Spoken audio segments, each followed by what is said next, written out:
Oscar, very good to have you on here. Thank you so much. Thanks, Jacob. Yeah, thank you for having me. I read your music career started in 2013 with a record deal that brought you out to Los Angeles to work with some producers. But I wanted to know, where did your relationship with music begin? Where was the epicenter of this?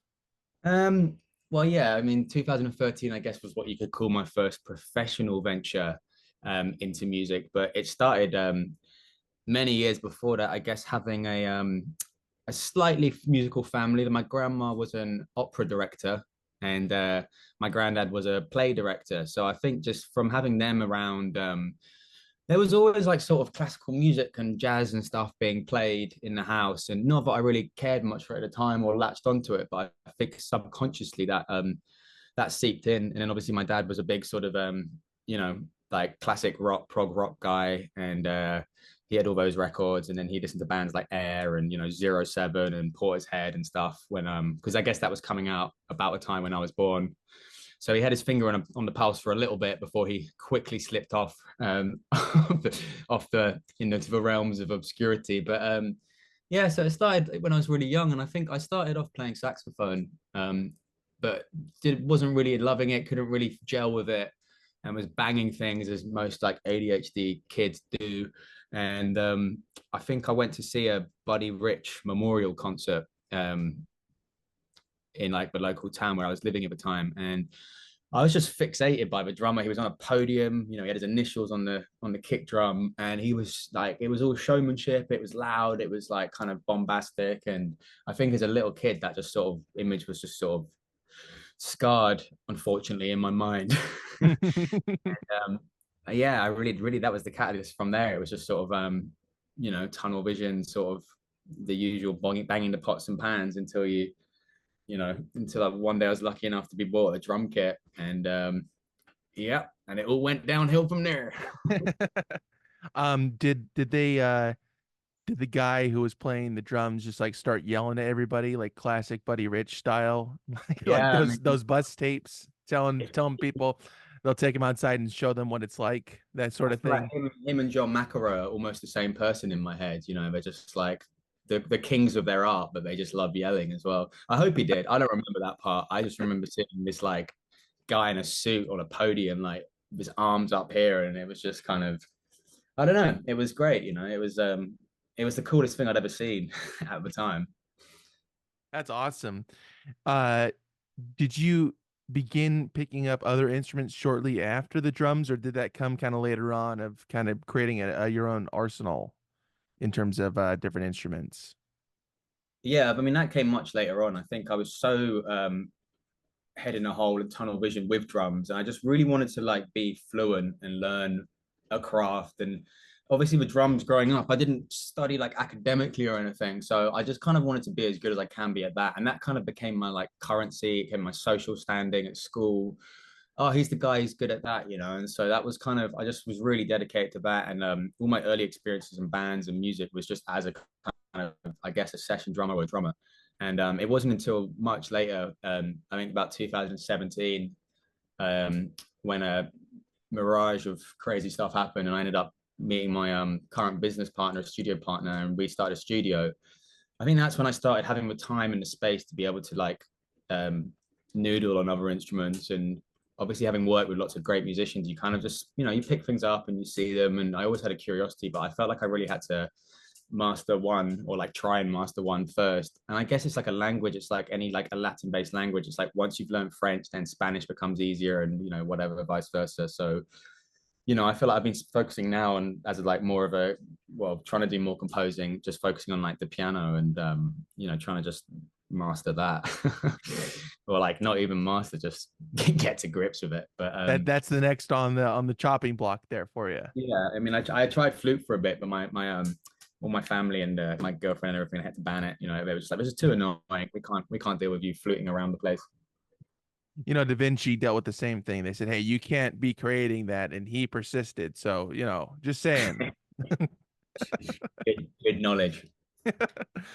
How many instruments do you play, or do you say that you have a good grasp on? Maybe not play Um, regularly, but understand the mechanics. I think I put it like this. I put it like I would only get hired ever to play the drums. Okay. But I can, I've learned enough on the guitar, bass, keys, sax, flute, to be able to like write whatever I need to write. And then anything more like expertise, or if I can show someone an idea and then they can take it and like do it the, proper way or whatever. And that's really all I ever wanted it for, was just to be able to get an idea down. Like, I think beyond that point, I'm kind of like, cool, like, obviously I always want to learn and keep pushing myself, but it was really just to be able to express myself, um, Right. in like terms of like like writing songs or writing pieces of music. And a lot of my favorite music is, and like probably always will be, quite simple. And like really, when you boil a lot of even classical music or some of my favorite jazz pieces down, it's like the simple ones that win and stand the test of time. Because I think simplicity goes a long way. So it's almost like I'd never wanted to be like a kind of like virtuoso. I never had striving to be like a kind of million notes in a second. I was like, I'd rather just play two chords and mean them, or a steady groove and it feel right, then I suppose, which I think takes a lifelong time of learning, as well as learning how to play a million notes in a minute or whatever. But yeah, I always want to learn more. I mean, I would love to learn the harp. That's the one I'd love to learn. There's not enough male harpists for starters. I was gonna Um, ask what is one that you would like to put into that category of yeah, the vibraphone or understanding. the harp. The vibraphone would be cool. But the harp, there's not enough male harpists, and I think I feel like if I had my time again, I would have, I mean, they're so hard to get hold of, to have lessons and stuff. So, but that one, I just think I just saw myself in an alternative universe as like, this male harpist who was just, smashing it on the harp scene. It's like a sort of what's the word? It's like Pandora's box. It's like once you find out a little bit about the harp scene, you're like, there's a whole world of these unicorns. I like that idea that I'm not privy to it, and I want that to be the case of like you don't know Yeah, shit about dick, yeah, that no, it's that funny. this thing is going on, and It's you going just on. I don't mean, know. and that's what's beautiful about even the scene of music that I'm doing now. I guess people are calling it cinematic soul, or this instrumental kind of jazz music or whatever. But I didn't know it existed. I really had no idea, apart from like the records of like David Axelrod and stuff I was listening to that are from the 60s and 70s.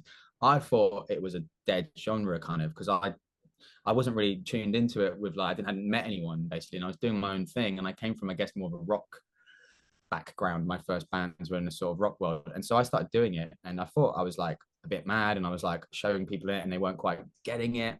And then when I sort of infiltrated that world finally, and like the record label reached out, who I'm now with, and all these connections started to be made, and all these dots started, like, you started, just like, it just opens up a world of like a lot of amazing people, a lot of very like supportive people, and like everyone influences everyone. And so it's sort of, there's amazing how many different, little pockets of stuff there are going on, which obviously via social media and stuff is so accessible once you kind of penetrate it. Yeah, yeah. And by the Yeah. way, that's you're with Deep Matter now, right? That's a Yeah, record label. Okay. that's right. I was with I did some stuff with a label in Detroit called Funk Night. And Deep Matter are based in London, so we've just ended up working a little bit more with them because he's literally my neighbor, and he's been super supportive. Again, coming from not expecting anything out of this to suddenly having all this kind of support is it's been so nice. And like having someone who's like kind of my similar age and local, has just been, it's just kind of everything I was looking for in a label.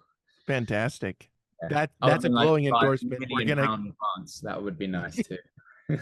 We're gonna cut that. We'll send it over to their people. They'll post it. It'll be good. That's just good for optics. Yeah, yeah, that's just business, baby. That's just We're just, hey, we had to do a little bit of business here. yeah, yeah. um, by the way, I really did like what you said about the playing two chords and meaning it. Oscar, you're coming in hot, and I like it. We're off to a good start. Good, good, good. For the paraphrases, that's good. Yeah, Yes, we need them. It's crucial. yeah, That's yeah. a cornerstone of this. Um, do you approach each instrument in the same way, or do you kind of curtail it to whatever it may be? Like, oh, okay, well, drums is this, and piano is that, and saxophone is this, and so on and so forth, or is it just like this is music and this is how I play it? Here it is. Yeah, to a degree. I think drums I separate, because drums I actually nerd out on, and I sit down and I try and play polyrhythms, and like more just because it's my, like, I'm more fluent in it. But I think when it comes to any other instrument, it's really just like, if I'm lucky to land two chord shapes that sound good, I'm like, wow, that's cool. So it's really very much just like believing in what you're playing, because it's all new to me, so I'm like, I just discovered what major seven chords were a couple of years ago, and I was like, hell, I got 3 albums worth of music out of just these like couple of shapes that I've just learned. And it's like, if you do it with enough conviction. But if you showed a jazzovat who trained and studied, he'd be like, yeah, boring, like I'm not going to sit on those two chords for too long. And it's like, well, that's a shame, because you probably write some really cool stuff. I don't know, like yeah, it's very much just like I get inspired, and I just noodle a lot. I noodle a lot. I spend all my free time noodling, and I do go and study and practice stuff, and I like to try and learn a few pieces which then open doors to different kind of things. And I know enough music theory and I can read enough music to sort of get away with that. But I don't know. It's very much just sort of trial and error. And I think I like to use my ear. When something sounds good, it sounds good, and you follow that. Right.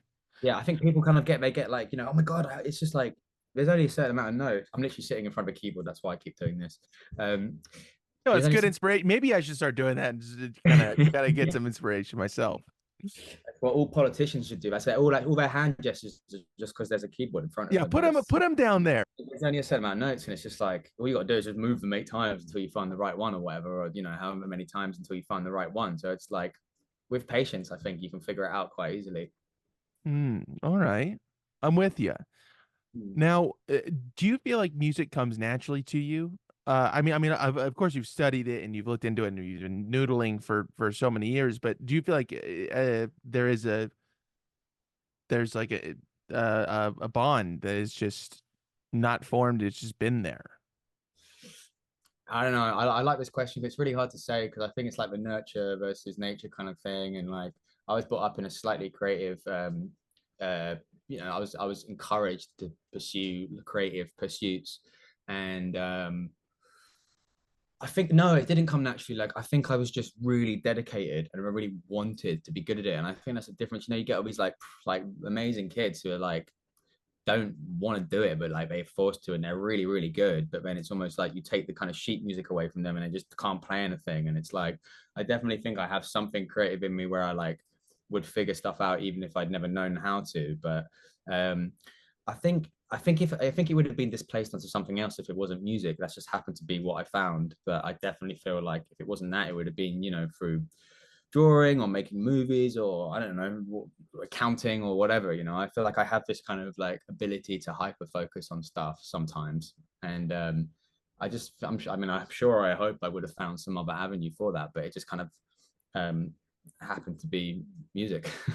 But I don't know if that makes you natural at it. I think it's just I wanted to be good at it, and I wanted to do it so badly, and I just put all my eggs in that basket, and surrounded myself by other people who are doing it.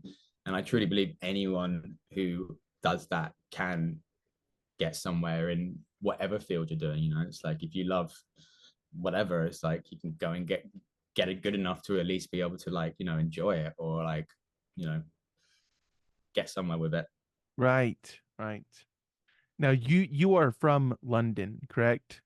Yeah, yeah, yeah. Born and Was bred. was there a lively music scene happening around the time of you getting interested and beginning to pick up drums? And even when you're playing saxophone, were you aware of certain stuff going on at that point? Not really. I was a pretty sort of introverted, extroverted kid. Like I was quite sort of kept myself to myself.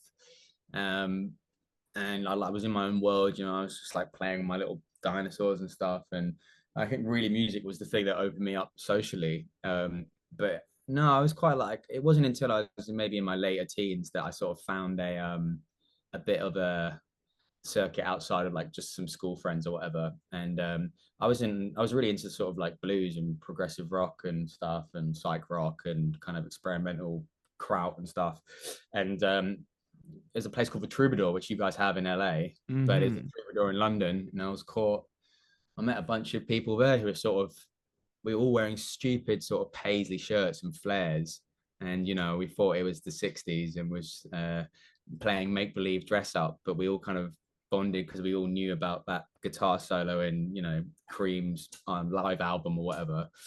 And then yeah, we kind of just like from there you just kind of meet these kind of characters, or like I don't know, I kind of like trading in characters. Like I'd rather play with someone at that age who was like a character and like had a personality and like dressed funky and like had a bit of like panache, as opposed to just someone who was kind of good at music. I don't know. It's just like we had one friend who just played the I mean, he said he played the harmonica, but he couldn't play the harmonica. But he was just like this comedian who'd come around and just like toot the harmonica or whatever.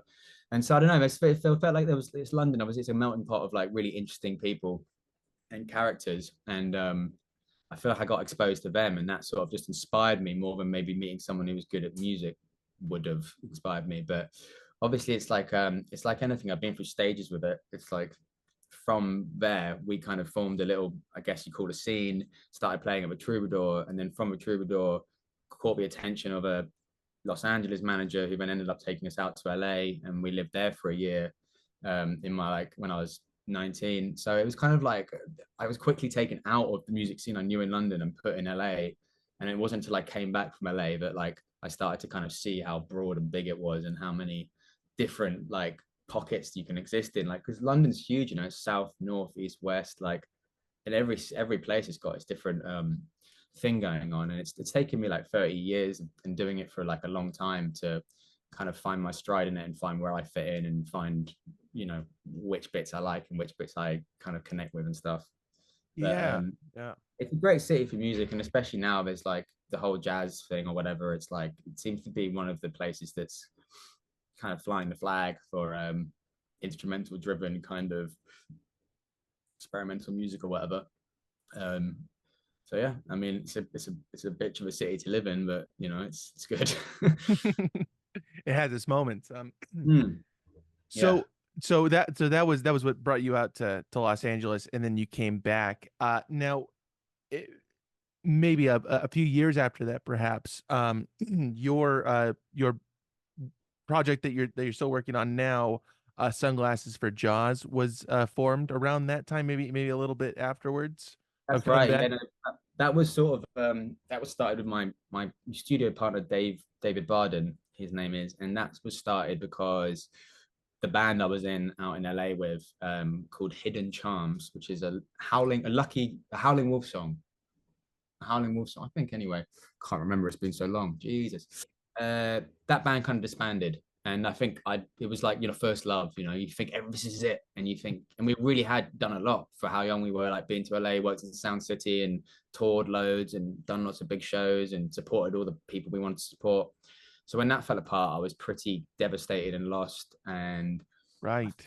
I knew I wanted to have a longevity career, a long career in music. And so my other buddy Dave had a similar thing happen to him. And we were like, hey, like we were a bit frustrated with how the music industry was run and how you had no autonomy, and we'd kind of been taken for a ride a little bit and sharked a little bit. And we were young guys, and you know, I think we were like, let's start our own thing. Let's start a studio and do it the way we want to do it, and not let any kind of one else tell us how it should be done. Um, and that's really where that started. And it started as just a kind of studio space, which was also a studio project. We were just making music in there when we had free time, and it was really all about being able to do whatever you wanted to do. Because we just worked with producers who just kind of were great, you know, and I learned so much from them. But they just tell you what to do because you're at an age where they know best, which is true to an extent. But also, it wasn't very conducive of being creative. So I feel like Right. It's stifling it at a certain it's point. stifling at a certain point, especially when someone's willing to try stuff. And it's like when you're young, that's what it's about. It's like go and make mistakes, go and turn this up too loud, go and, you know, like just go and explore. And I think that was a space where we could do that. And the music projects stem from that. And we still work together every day on other people's projects. And yeah, it's without him, I wouldn't be here. And, you know, we've really kind of just like kept each other going in the hard, dark times. And we're like, fuck music and fuck this industry. It's like, you know, it's nice to have someone who, and we're very different now. Like we started off very much similar and rooted in the same taste and stuff. And we've now both kind of gone like that, but it still works, you know, especially on a working basis. And we come together. We were just in Japan over summer playing some gigs, sessioning, and then we had some time off there and we made a record whilst we were out there together and like pulled in local musicians and stuff. So it really is the project where you get to just like explore, you know, and that's a great, Amazing. yeah. Wow. Now, was the first release from that project, Thank God I've Got My Jacket, was that the very first thing that you guys put That out? was, I think, the second release. I mean, we were quite Okay. prolific when we started because we had no label or anything. So we were just like, oh my God, you can just release stuff online. Like, what? No one told us. Like, so we were just recording something because we had like a luck. We literally had like one mic, one little interface, and this tiny space, which we were giving all of our working overtime to pay for, you know, at the time. And we had this one space, and we would just make stuff and stay up till God knows what hour and make it, and then release it like almost instantly. And so we put out a lot in like the first couple of years. But I think Thank God I Got My Jacket was actually a song we were commissioned to make for a clothing company that was Liam Gallagher's called Pretty Green.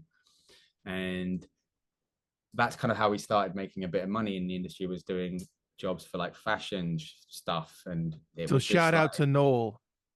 yeah, And he is your favorite brother of I mean, Oasis. I'm a Blur guy, so but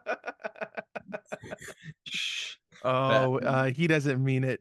Yeah, uh, both the Gallaghers listen to this podcast, so let's just try to keep it tame, okay? All all right, right, bang goes that let's chance. just pump the brakes. But yeah, no, it was very much a lot of it, and that was great, like learning your craft that way by getting commissioned to do stuff. And obviously, people knew what we did, so they come to us for like kind of, you know, 60s sounding kind of stuff or whatever. And Thank God You Got Your Jacket was Thank God I've Got My Jacket On. It was about selling jackets. Yeah. Inspiration is everywhere is the point of that.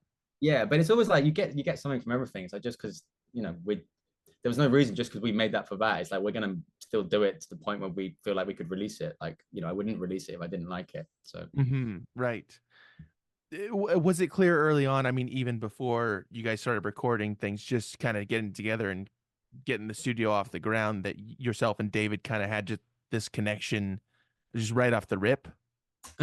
yeah, I mean, we're both pretty deluded, really, I guess. It's about, and I don't know where we met was sort of like our two vans pulled into like a petrol station, a garage station.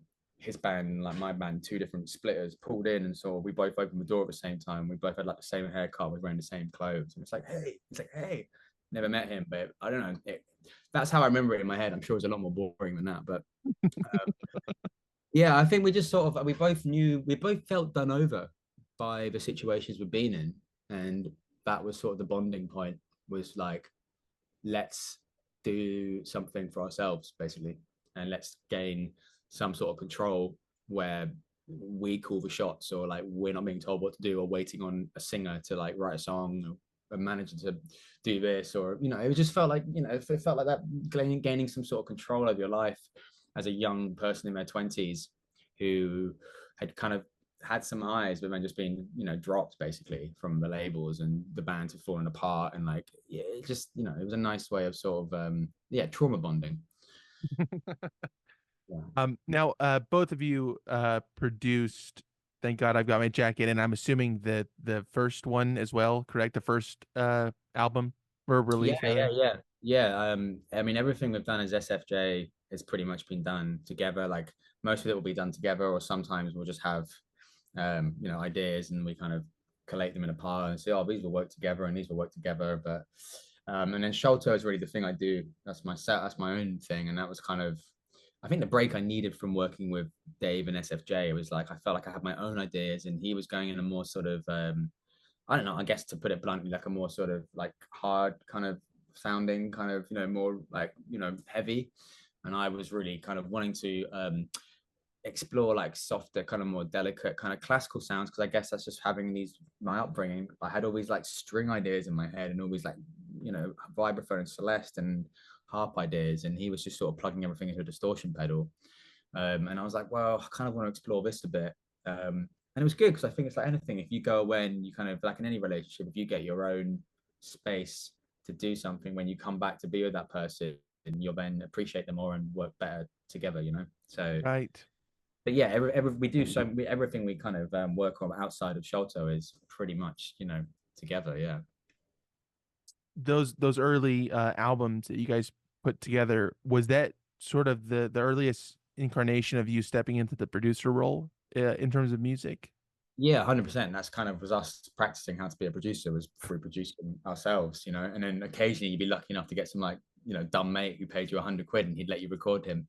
But it was really like, yeah, it was through doing it ourselves and then meeting a few people in the pub who were like, oh, we're doing this, we're shooting this fashion video, we need some music. Can you guys knock something up? It was just, it was a really good way to like test yourself. They're like, oh, and then most of the time it was like a kind of, they wanted a rip off of something. Oh, can you sound like Black Sabbath? Oh, can you sound like, you know, blah blah blah. And it's like you get to then test your producing skills to make something that sounds like that. And that's kind of how we saw it, and that's kind of how we practice. Because again, we never studied it or anything, and each time we did a job, you know, we'd then reinvest and buy another piece of gear and like, you know, do all this stuff. We like doing quite a lot of stuff analog, which is a stupid rich man's game. And we started like that. Like, let's spend all the money we've got on a tape machine, which will then break in a month's time, you know. And so we played that game for a while, and now we're kind of like, okay, let's just make music.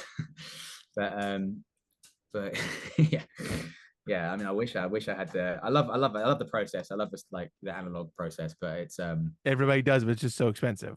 yeah, it's just, you know, it's crazy. And like I think rather than owning the stuff now, I'll just make, as long as the idea is good, I can make it and then go somewhere else for one day and run it all through the stuff I need and then go away again.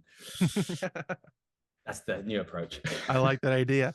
Uh, do you play on everything that you have a hand in producing, or almost everything you have a hand in producing, just in Yeah, a some lot of of the the time, I capacity? think our kind of, I think I think our USP is that we are essentially a rhythm section.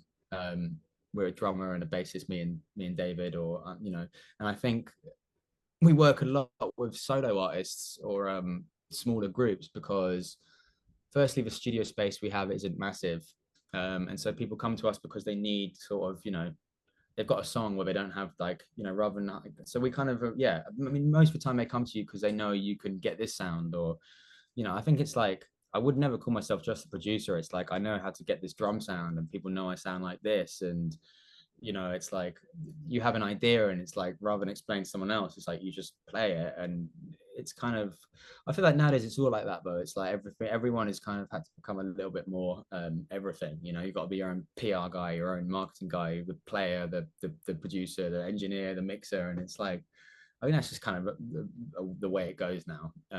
But I really enjoy it as well. I also enjoy not, because sometimes it's nice when you just get some amazing musicians to come in and your job is just to literally like set up and kind of make them feel comfortable and maybe like suggest some stuff. And it's great, but I like it when you're involved as well. But it's yeah, it's nice to sometimes have a backseat role or a non kind of performative role. But also it's kind of fun, you know. I still enjoy, I've got that ego thing where I'm like, if I love it, I want to be on it because then I can like listen back to it and be like, I'm on that, you know. But it really depends, you know, it really depends on the project. But When you're I heard a cool story about actually, you know, I don't know if you've ever noticed, but in the 60s, like all the there's a lot of recordings and like tambourine will be like so loud or something.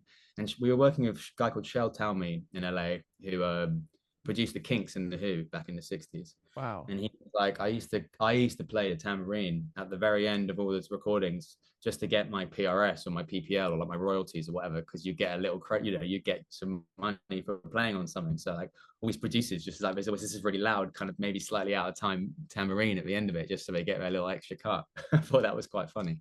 get that check in the mailbox. That's a good Yeah. way of doing it. Yeah. Does playing the role of producer in a project have an effect on how you're contributing to songs? Or is that going to affect it because you are working as a producer first and foremost, and then coming in and be like, okay, how would I direct somebody if I wasn't playing this right now? Yeah, I think I don't know. I've never really called myself a songwriter at all. I'm not very good with lyrics and stuff. So I guess it depends on the project again, but I think all you can do, like a lot of being a producer, I think is also about being sort of like a person reader or like a, you know, you've got your Rick Rubin who's just like is all about vibe and zen and whatever, and then you've got your sort of people who will be a bit more hands-on with the music. And I don't know, I think it's somewhere in between is a good vibe. You know, it's like sort of just you got to make someone feel as comfortable as they can to get the best out of them. And also it helps if you're sort of on a similar wavelength with, you know, what you like and taste and stuff. And it's just, I think a lot of the time it's like having a studio that you know and you work in and you have the equipment and the gear. It's like you just hear something that kind of, maybe they haven't got access to or had before, or a different sound or a patch or something, and it's just making constant suggestions, and like constant little tweaks. And I guess really you're in control of that when you're producing something. It's like a lot of the time producing now means you're the one sat at the computer basically, or like manning the kind of thing. And so all these small little subtle EQs or little like reverbs or something is just like all the stuff you add, like it's subtle and maybe the artist won't even notice it, but each little thing you add is like increments and increments to it being a complete finished picture. And And the last yeah, key component of that obviously is the tambourine at the very end, obviously the really loud loudly out. mixed. Yeah. That's key. Yeah, it's pivotal. But but yeah, I think it's sort of, a lot of the time you come in and singers got like a very basic demo, and or they've got just an acoustic guitar song or whatever, or they've got just a couple of chords. And I think it's having a bigger picture in your head of like how to dress it up and how to get there. And I think that's what over time you sort of just develop. And I want to be one of those producers who's sort of known for his sound, and people kind of come to you for that particular thing, as opposed to being someone who's just like, really diverse and can like, I mean, that's fun too, but I just think, I don't know, that's more the way I'm going. And like doing the music I'm doing now, it's kind of like people are associating me with a certain type of thing, and I'm enjoying that. Yeah, uh, it's much easier if the picture's already somewhat painted of what yeah, or what you're you're just getting doing. people who you already know what they do, and so you know where to take it easier, as opposed to like, someone like, you get some country band coming, and I'm like, I don't really know why you guys have come to me, because this isn't my forte, but maybe I can contribute something. Starting with the tambourine, of course. Yeah. But how long had Sunglasses for Jaws been around before you started releasing music or starting to make music for Sholto? I guess about 5 years. Um, I guess about 5 years, yeah. And it was very much at first we kind of did everything together, and then we started sort of I think we started like life happens and you get a bit older, and you get partners and blah blah blah, and you go off and you experience different things. And I think when we met, Dave was a much more competent musician than I was. He could play everything really well, and I still could only really just play the drums. But I had a little bit more experience than him in music and working with producers and studios. So it was a really good mix, because I'd sort of like be like, oh, try this, or do this, or do it like this, or do it like this, or like, palm mute it, and he'd be able to execute it.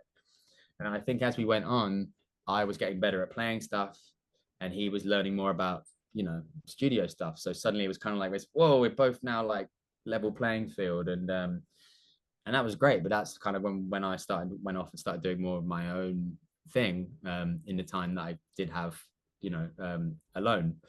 And yeah, like I said, I feel so lucky. It's great. I've got this like ability to be able to, take myself off and do something for myself, and then also work with my brother, who's, keeps challenging me and pushing me, and other people to do as well. So it's a good combo. It sounds like it. I'm not gonna lie to you. Uh, was the album "The Changing Tides of Dreams"? Was that the first album that you put it out as Sholto? Yeah, that's correct. Yeah. Okay.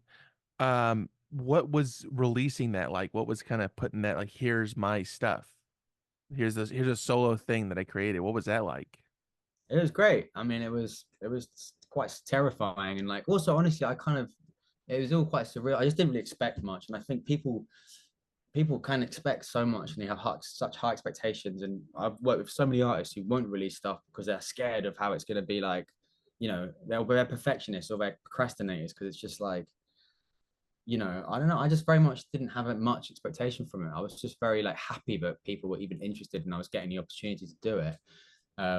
And I didn't really believe it. Was kind of like you're like, yeah, I don't know, I didn't really know it. It was just great. And I feel like my brain's like a hard drive, and I've only got like, I don't know, let's say 1 terabyte up here, and it's like you've got to kind of get stuff out, because then it's not yours anymore. It's like everyone's, and then you can kind of move on to the next thing. Because I think you just end up like obsessing with this like batch of songs, and you can spend too much time on them, and you can overcook them, and you can go too far with them and fall out of love with them. And I think that album was really special to me, and I still don't think I've made anything quite as special or good. But I don't know whether that's just because of how I feel about it, because of the sentimentality of it being the first or whatever. But it definitely set the bar. And then like I think I don't know, it was just so nice that instantly people started latching onto it. Hmm. So it felt great. It opened up a whole world of things I didn't know were out there, and it's opened up worlds for work and other artists and great friends and great people and experiences. And so it'll be always be very important to me, and I'll look back on it always probably very fondly. And letting go of forever was the next album after that, and that was somewhat of a continuation of what you were doing with the first album, loosely, Yeah, right? loosely. I mean, they're all the titles are quite sort of yeah, like they sound heavy, but they're not. They're all kind of about like me, guess, shifting as a person and going through my experiences and you know, becoming a more fully fledged human being or whatever. But it was very much that album was this it's a double album, there's like 26 songs on it. And it's Yeah. quite fun. I basically had a lot of them were kind of batches of songs that I'd started whilst doing the first one, but hadn't quite made it onto the first one or weren't finished or whatever. And a lot of live jams as well with musicians I'd met along the way. And I sent 26 songs to my record label asking which one's your favorite 11. And apparently they missed that bit and they just went, "This is great, let's release the whole thing," you know? So no, no, I was asking you which ones were the best to release. But And they answered you. They said all 26. yeah, they Yeah. just like they missed the bit where I'd written which your favorite 11 or whatever. And they were just like, "This is all great, let's release this. This is great. Double side." You only see what you want to see, you know? Yeah, yeah, yeah. They But it said, was oh, good. 26 It's got, songs. it's got a nice sort of, it's got some real kind of real like ones I went in on, and then other ones are sort of not demos, but just like, you know, two mics in a room, live jamming, and like it's kind of peppered with these like very live, like kind of interludes, and then it's got more properly kind of thought out, produced, arranged songs in between. Hmm. Did you pick up where you left off with the previous album, or did you want to breathe some fresh air into these kind of overlapping songs? Like, oh, it's from this era, but it's being put into this position, sort of a thing, or kind of a bit of both for some songs, and that's kind of just the transitional period, Yeah, I think it's weird, isn't it? Because it's like your first record, you basically spend your whole life writing. right? And then your second one is just like a year later or 2 years later or whatever. But no, I'm quite like I try and do like an idea a day or sometimes more, and so I'm always ready to put an album out. um, but so yeah, it was very much a continuation. It's like I want to do all of them as a bit of a continuation. I want them all to roll into each other. Obviously, I want to separate them, and like theme wise and title wise, I want them to have their own sort of special little meaning. But I think overall, it's like I feel like I want to do like a kind of just a batch of it all kind of could exist in the same universe. You know, I think obviously as I just like grow as a human and as a producer, like the things will naturally start to change. But I think the mindset and the approach is kind of was fairly similar. Hmm. And I think the difference with the second album is that I've met the musicians who I was able to execute the stuff with. The first was very much like me alone going at it, and then like you know, meeting someone and being like, "Oh my god, like maybe you got to do this." And then the second one, they were all in place, like the musicians were just there, and like I'd met Rachel, who's an amazing harpist. I'd met Sid Kemp, who's like an amazing bass player and engineer, and James Latta on the vibraphones, and all these people. And it was just kind of like we were just hanging out and jamming and making music, and it kind of happened a lot quicker and a lot more sort of naturally. When the first one was like a sort of, you know, like a longer process and a more trial and error and more sort of discovery. Whereas the second one was just like, there's the kind of formula. Let's like keep making things like this. Yeah, and to the point of like jamming with people, would you at some point say like, oh, I want that and this, and let's take out that and replace it with whatever it may be on these various instruments that you're not playing? Was that sort of the process Yeah, there? Yeah. kind Is of. it? Yeah, I mean, Yeah. some were very sorry to cut you off. No, no, no. Please, hey, Oscar, you're just doing fantastic, and you got a lot of answers, and I love it. So thank you. No, Please no, thank continue. you. All Oscar, right. you're in the new apartment. Things are fucking different now, dude. It's all good. It's all 2026, man. Year of the horse. It's all 2026. We're 6 days in. This is a good start. 6 days in already. Jesus. Yeah. What was I saying? How many? um, guiding people. Yeah, I think, like I said, I think some some were ideas that I very much had and wanted to do and had done it all on like MIDI or like whatever, and then got the kind of pros in to redo it. Um, and I think again, like because I'm recording the session and I take away the hard drive and the files and the computer, like I kind of am at the liberty to be able to do what I want with it. So in somewhat you always kind of like have the control. But I think what's nice is when you meet the right people, it's like you know what they're gonna do is gonna be good. So you just let them go. And Is the like when reason we why you brought those specific people into the exactly, program. yeah, exactly. Like it's nothing worse than being brought into a session and being told like micromanage. It's just like, well, what you like you knew what, like I don't know. It's like it depends what you're doing, but yeah, I think I'm so lucky to work with some of these people, and yeah, I think a lot of the kind of interludes in that album, Letting Go Forever, stemmed from me and James Latta, the vibraphone player, just kind of jamming. And I guess because the vibraphone is like a melodic instrument, a lot of it was kind of started by him. And then I would sort of go away and overdub stuff and write strings for it on top and stuff. And so, yeah, but I mean, that's what's nice now. I feel like I'm at a stage where like I've sort of expressed myself to a point, and now I'm just open to, like a lot more collaboration and sort of stuff like that. Did I just go really dark all of a sudden? It did get really dark. It looked like you're confessing to something, like witnessing Yeah, somebody's I don't know. atrocities. I Oh, don't know there. what. Hey, we're back. That's it's the new apartment. I don't know the ghosts. It's just you're just breaking it in. Yeah, yeah. No, but I will tell you this. It was a really neat looking picture. It was just the silhouette with like a little bit of light shining. Looked I pretty mean, cool. I scared myself for a moment. No. Yeah. I mean, it was pretty spooky, but at the end of the day, we did get the thumbnail for the YouTube video, so I'm happy about it. Well, that's all that matters. That's all that matters. It's all leading up to that point. Uh, you played, mixed, and produced "Letting Go of Forever," right? That Yes. you played all those parts in that. What Well, I was mean, some of them. I mean, I played some. I mean, it's like we were just talking about. Some of them were kind of other musicians, but I mean, right? I mean, play at least had a hand in all these three aspects of the of your. yeah, I Um, mixed it all and I guess produced it all, and then some of it was played by a majority of like a quick handful of people. But yeah, right.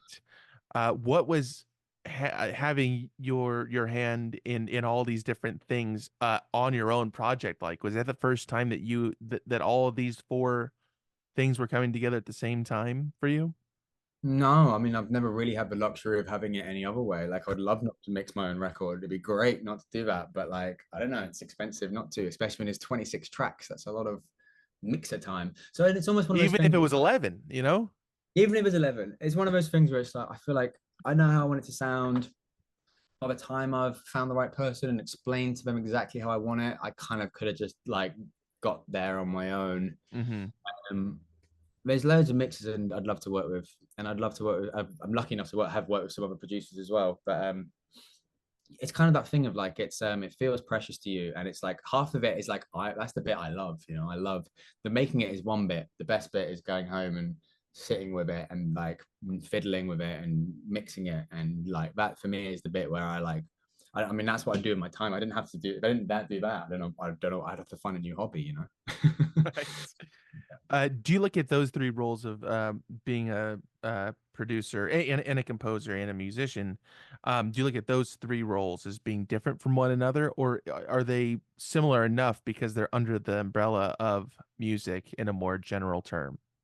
I think, like I said earlier, I think nowadays it all melts into the same thing. I think Hmm. back in the kind of 50s and 60s, you had your kind of engineers in lab coats who were like scientists, who knew about kind of circuitry and tubes and stuff. And then you had your session players who are shit hot top musicians. And then you had your kind of, everything was, there was a lot more like, when the music industry was an industry, there was like each man had a role and a job. And I love that. It's my favorite era of music is the 50s to the 70s when it was sort of done like that.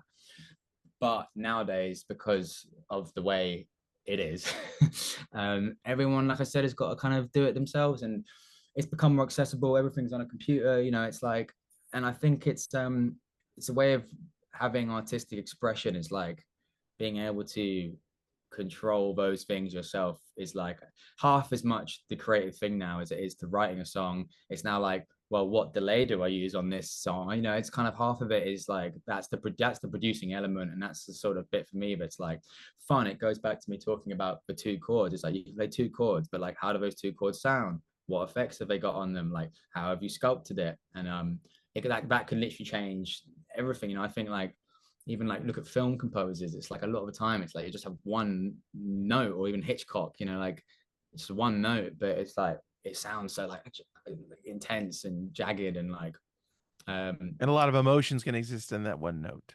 yeah, and it's like if you played that note differently, it wouldn't be scary or sound the same. So yeah, I think I kind of I like yeah, I think I long for the time where it was like each person had a role, and but also now that's not the case. It's like I think everyone's got to embrace all of it. It's like it kind of frustrates me and it will put me out of a job, so I shouldn't say it too much, but it's like when someone comes to the studio and like they're a songwriter but they can't use like GarageBand or Logic. It's just like, well, like like you should be able to do that, because like it just open up a whole world to you, really. Yeah. And that's the only time you're gonna say that. No, no more times. This is the In one and only. fact, scratch that, don't say Yeah. that. Come to me, come to us, come to the producers. Yes, do it. Yeah, yeah, yeah, yeah.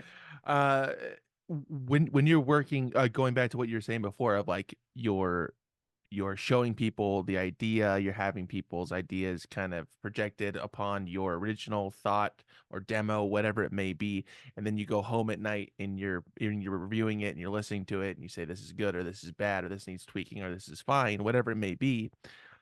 When you're working on a project like that, is that all these ideas in such, and just this whole process, is that the only thing that you're focusing in on until it's finished, until it's come to an end, like a completion, like, all right, here's the 26 tracks, it's done, or whatever it may be? Mm, no, I think it's very much like it's very much like as and when it comes. Because again, I have the luxury of having my own space, so I can just kind of go. Well, I think if I didn't have my own space, I'd have to be a little bit more pragmatic and sort of organized about it and be like, right, I've got these 11 ideas and now I need to go and record them. But I think because I can just sort of like have an idea and get it down, or anyone can just on a laptop or whatever. But I think it's more like an accumulation of loads and loads of ideas, which you then whittle down to sort of a concept, usually a title. Like a title comes, and then you're sort of like, right, okay, now I have a bit of a palette to play with. And that's when you start thinking more about like the kind of the limitations of a project, which I think are good to have, because as soon as you've got limitations, then you've got like a sound and a reason.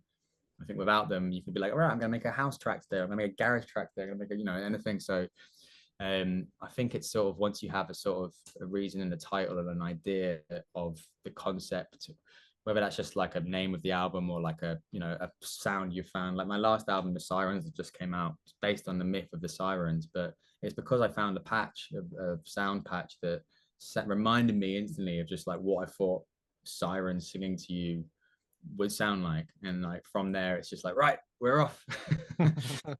That's the premise, or that's the starting point. Yeah. How do you feel once a project is complete? How do you feel immediately after that? Is it a sense of accomplishment or what is it? I don't know, because it never really feels done, to be honest. It's always like I think I set myself deadlines because you like have to, otherwise I'd either fall out of love with it or I'd just noodle forever. So I don't know. I kind of you just let go of it. You just like it is what it is. And I'm not overly precious. You know, I don't like being overly precious. And I think I've realized that it doesn't really make a difference. You know, like if this sounds like that or that sounds like that. It's like as long as the emotion is being portrayed, and it's getting the idea across, no one's going to know. Only you're going to know that that reverb didn't ring long enough for that amount of time and stuff like that. And you know, and I've kind of just or naturally always, and also learned to let go of like that kind of thing, and just it's honest as well. I like being honest. I like capturing how it sounded at the time and like where you got up to and where your cut-off point was, and that was the moment in time. And like I like that being you'll listen back to it when you're older and be like, wow, it's so naive and shit. Yeah. Do you take time to step away from music after completing something, or do you just kind of jump into the next venture like, all right, that's done now, this is on the table?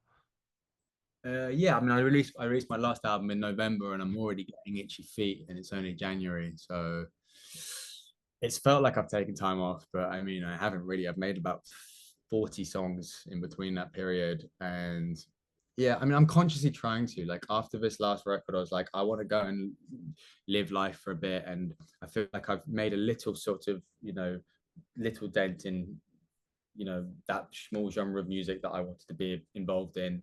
And I feel satisfied, and I want to go away now and like live a bit more and experience some other stuff and focus on some other priorities, which then will hopefully lead back to inspiration for whatever I do next. So I'm consciously trying to take time off, but I don't. I'm sort of not very good at it. David Barden did work on the Sirens album as well as the other previous releases as well in some of a capacity, right? Dave's always just helped me when I need help. He's just like a loyal friend and brother, and he's always just been like, Dave, lend me a hand recording the drums because it's really hard recording drums on your own because you're running back and forth between two rooms, and he's a great engineer, and yeah, I mean his involvement's been small but important. Yeah. It's just helped me out, like whether it's letting me use the studio have it to myself for a while, or like help me engineer stuff, or more so just as a kind of buddy. It's like a supportive guy who's just like kind of allowed me to do this creative venture. um and yeah, I mean that's like very important. Yeah, absolutely. What is working with him on your own music like? Is it different than you two collaborating on somebody else's or working towards something that you guys are both going to release? Yeah, fully, because I think he knows it's my thing, and so he won't invest his opinion in it. He'll just sort of be like, Oscar needs a hand recording these drums, I'm going to record them, help him record them. Whereas I Yeah. think when we're working on other people's stuff, we both like, I mean, not that he doesn't care about my music, but he's just like, whatever, like, just I'll help record it, but I'm not going to like get involved. Whereas I think He's a good guy. He's helping he's a you out good when he guy, needs man. help. He's a good guy. He's a good guy. I will say that about Dave. He's a good guy. He's a very good guy. But yeah, when we're working on other people's stuff, it's very sort of collaborative, and we care and we argue sometimes. And a few artists have been like, "Why are you guys arguing?" And it's like, well, because you've got two people who care about the decisions we're making for you. So you should be grateful. And you should actually be arguing as well. You should actually be a third party at Oh, this. come on, let's go. But Yeah. yeah, but no, it's yeah. I mean, it's all kind of collaborative when we work together, and it's two people's opinions kind of trying to reach the same end goal. And it's funny, it'd be like classic thing of like a comedy duel. And it's just like, he'll go to turn up the EQ like that, and I'll just go to turn like that. And then like it's like, okay, we'll meet in the middle. We'll meet in the middle. Uh, but I think it's a really good dynamic. We're both very different, but I think it's yin and yang. It's like not to go and psychoanalyze ourselves, but it's people like I think who do work with us and like it is because they get kind of two ends of the spectrum, but Yeah. do meeting in the middle. Yes, exactly. Yeah, you wouldn't want to work with somebody who has your exact same opinion all the time. Like, yes, it's exactly what I was gonna do. It's like, no, well, how about this and put a little bit of that in there. Sometimes I do, but most of the time not. You don't even mean that, Oscar. Don't Nah, even say I don't that. miss it. I mean, Dave will never watch this anyway. He's like, "What, an hour of you?" He's like, "No, you're right. I can say what I want." He comes for me, man. It's not all about you, Oscar. We're good buddies. He said, "Hey, you should have Oscar on." Yeah, That's how he said that. you don't It's want to going. see it. He'll see. I'm gonna send it to him. Yeah, Going back to what you said a little bit ago about kind of getting itchy feet now that Sirens has been out since November. Does it still, in a way, still feel very fresh? Just because it's only 2 months old. no, At right now. I'm really over it. Okay. Yeah, I mean, just it's that thing of like, I think it's going and do you know what it is? It's going and doing like the listening parties you do, and you go Hmm. and listen to it, in like different places because people invite you there and it's nice and it's like it's nice to be invited places and it's good press and you sell some vinyl.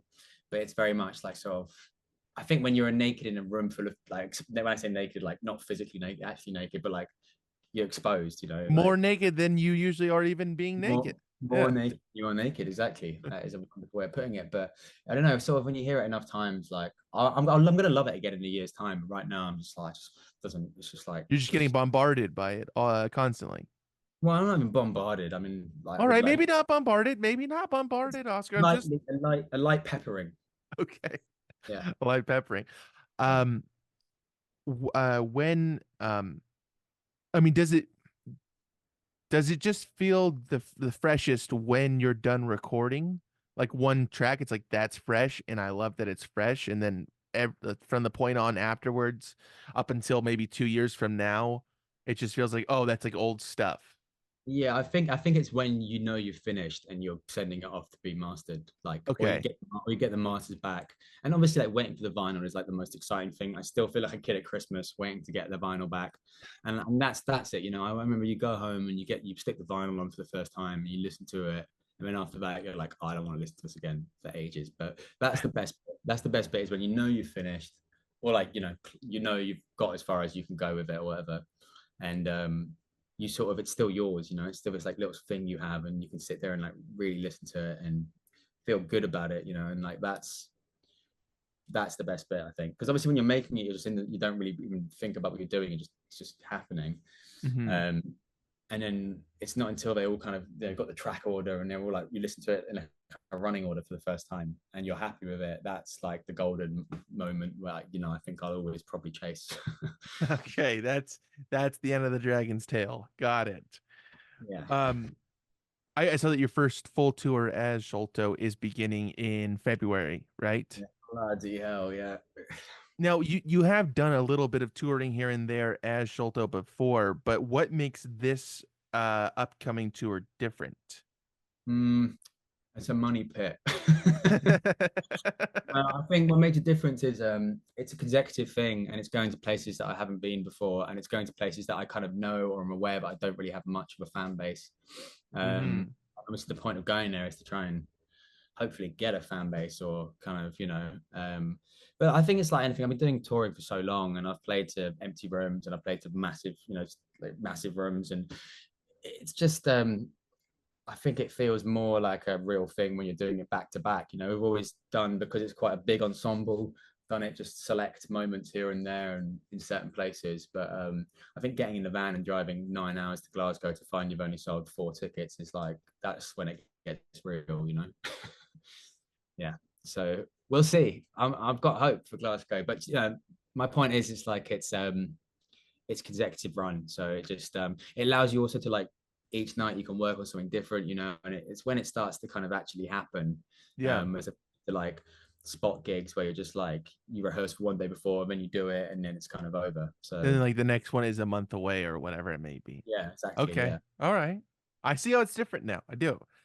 Um, Now, are you playing a combination of songs from these previous albums, or is it strictly Sirens songs for the most part? It will be a mix of loads of stuff, and Okay. it might even be a combination. It's going to be a huge mix of loads of stuff. Some David Axelrod covers, some of the Woo. Rachel, the harp player, and Tom McBride, the keys player. We're going to play some of their original compositions. And I think live, it's really about like instrumental music for me is like, it's a deep, on record, it's like, it's the stuff I've kind of done with those guys. But live, it's like, I want it just to be like this very much like all inclusive sort of showcase of everyone who's involved in it. Yeah, And that's right. all, that's what makes it. That's what you're watching. I'm playing with drums, like just at the back. You've got a harp player in front of you, like Look at that. Look over there. Don't look at me. look Look at over that. there. Yeah, Yeah. look at that. Would you look at that? Yeah. So Is it difficult to bring these songs out of the studio and into a live setting? Is there a yeah, kind nightmare. yeah, okay. And I think that's the thing, as I write more, not that I want to be, but I am conscious about how to present it, because the first album was just like orchestra. It's about, it's like 25 instruments on each song. And then when you go, shit, I've got to do this with 5 people. And I'm gonna, explore maybe using a bit of backing track if I have to, but I don't really want to. But yeah, it's sort of been having to rewrite it for 5 people. It's just sometimes it doesn't come across, and I don't know. It was one of those things I never really pictured it going anywhere. So I didn't really ever think about doing it live. And then when I got an amazing agent called Polly, who, when she took me on, it was like, wow, my God, really? Okay, now I have to do this. And started off with a 10-piece band, and now I'm trying to whittle it down to be able to something that I can actually afford to take on the road. But yeah, it's kind of, I don't know. I love playing live and I love playing it live, but I think I don't want to do the songs an injustice. So we're kind of going to do our own thing around what we've got, you know. Right, right. And Yeah. and creativeness stems from those kind of situations. Like you can't have all of this, but you have this, so make it Yeah, kind of, it's like, you you know. know, well, yeah, I mean, a bit of improvisation, a couple of renditions of the songs, they'll strip back, you know. Well, I'm still working it out.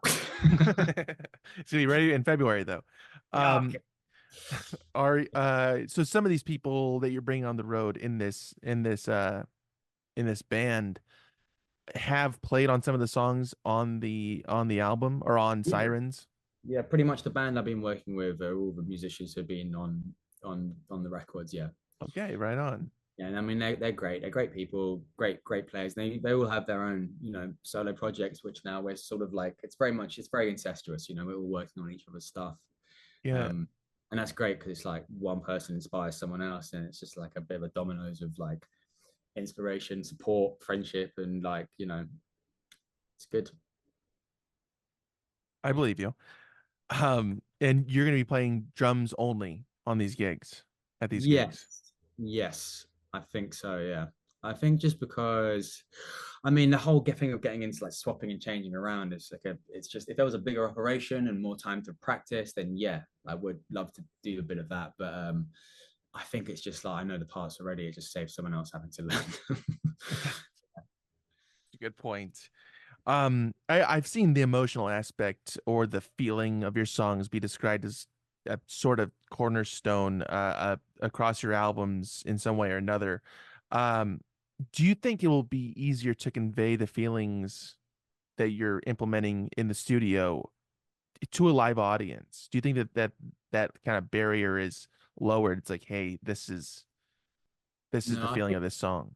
I think it's more difficult to be honest because I think in this I mean my records are kind of made for like people who listen to music like in a deep kind of way. It's like as much as it is background music, like I hope it's got more depth and soul to it. It's like, you know, most of the people or fans who I've kind of experienced or people who have purchased my stuff is like they're vinyl heads, you know, they're people who like sit down with their vinyl player and headphones and just like listen to it. And I think that's when you can really get into a world. And I think live for this kind of stuff, it's like, you know, like it's people chatting at the bar. There's like clinking and clanking going on. You're trying to play this really delicate thing. One of the like lights suddenly starts doing it. It's just it's so many sort of factors. And I think your job as a musician live is to try and bring people into that world. But like I don't expect people to like, you know, just shut up and listen. It's like everyone's just, you know, you'd like it if they did, and hopefully they're at that kind of gig for that thing and they have the respect to do that. But I think it's definitely harder because like again, you can in the studio you can fine tune sounds and you can really get into the nitty gritty about how to, and like I was saying earlier about how sound can like you know, trigger an emotion and stuff. Whereas live you might just have to like make do with the time you had to sound check or whatever the sound you have in that venue. And so I think it's more difficult. And that's kind of why, you know, when I started playing music, I was in like rock bands because it's like that energy comes across live because you can really see the sort of, you know, it's like sweat and the energy like kind of in the exuding in the room. And like I think with this kind of music in the right setting and when the, you know, when the stars are aligned, it really can be perfect. But I think it also it's there's more challenges, I think. Right. Do you feel the same emotions, whether it sounds the same or not, when you play these live as you did when you initially wrote them? Sometimes when you're sort of, you know, again, it's like so dependent on the mood you're in that day. It's like if I'm in a, you know, different mood to when I wrote it, it's like I'm gonna feel different. And the whole point is being able to try and channel this like this space. But I mean, it's just that's not always gonna land, you know. Like sometimes it's just someone's gonna be like, you know, laughing in the front. It's just something's gonna throw you off, or one little thing's gonna distract you, or like the sound's not quite right. And like I try and forget all that. And like, you know, you always I always love playing live music. I always have fun and I always get something from it. But it's just I think you're just there's more factors you're kind of up against and fighting against. And at the end of the day, even if you zone out and go into your own world, that's great. But like, you know, it's it's a deeper listen, you know. And I think without that's why I love having like the harp and stuff. It's very that makes it more visual, you know. And as time goes on, I'd like to have more sort of a light show. So it's more about sort of the experience as opposed to like just people standing on stage playing. Whereas, you know, again, like when you're in a sort of band, you're younger and you've got a bit more energy, you like move around a bit more, and it's all a bit more sort of like I mean, I'd like to do, I mean, I'm not old, but like I'm getting older. And I was like, I want to go to sit down gigs. Do you know what I mean? Like, I don't want to Yes. go stand up for an hour. Like, I want to sit. I've been at that point for a while now, Oscar. Yeah. Yeah. Yeah. Very much more comfortable. In a grander sense, or in a more general sense, what do you get from making music overall? Um, for me, it's kind of like I mean, it's like a meditation. It's like you sort of like just being present. It's like so hard to be present in this day and age, and it's that thing where like time just like disappears.